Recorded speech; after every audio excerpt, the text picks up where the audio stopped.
you can't really find out who you are with everyday life, really. It's walking around, doing your stuff, going to work. You don't really explore who you are and what you can do, what you're capable of as a person, really. It takes the ordinary and makes it a bit more special. I think my reasons for training over the last kind of 9-10 years have changed quite a lot. And every few months I come back to that question of why I train, and there's always a slightly different answer. The underlying reasons are still there, they're still the same. There's a few reasons that always kind of change throughout the weeks and months. I'm not going to dry the rail, at least for the first few, because it's more of a challenge really. I'm not going to touch it for the first one. I'm going to give it a try and see if I can do it without moving the environment around, changing it. As you progress in parkour, you find that you get better at some things, and some other things can actually get worse over time. And with that, you have to kind of revisit a lot of things to come back and try and improve those too. So it's a never-ending process, basically. And the reason I'm still training now is because I feel like the journey's not actually over yet. I feel like the more I train, the more I realise it can't ever finish. So there's still a long way to go.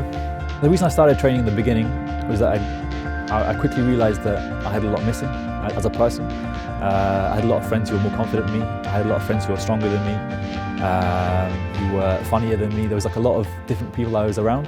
And I realised I also had my own strengths, but there was a lot of other things I could take from other people that could help me too. So I had to better myself in some way. I started doing martial arts. I enjoyed the physical side of it.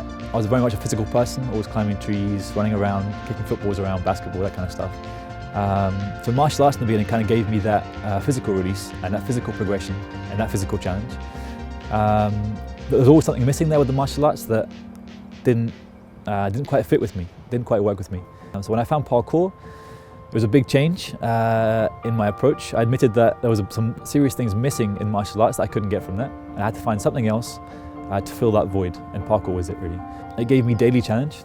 It was constantly asking questions of myself, and it forced me into situations that I was uncomfortable with. And I didn't know why at the time really. I'd be in positions where I'd be scared, or I'd feel weak or insecure. And if I went home that day and left it, it would always eat away at me a little bit. If I went back and faced it again later and actually overcame that challenge, I'd always feel great. So I was kind of always wrestling with that idea of I could either walk away from the things that make me feel insecure and weak and incapable, or I could kind of turn around and face it and say, okay, what do I have to change about myself to become comfortable in that situation? And parkour was giving me that every day. I was facing fears, facing challenges, and it was always unknown things. It was always things that I'm not sure whether I can do this. So let's try it, let's give it a try. And it was through facing those questions, and it was through facing those challenges that I got to know myself a lot better. And the more I got to know myself, the more I realised that I didn't actually know myself very well. So it's that never-ending process of finding things I'm uncomfortable with, facing them, and then learning more about myself, more of what I can do, more of what I can't do as well, which is important too.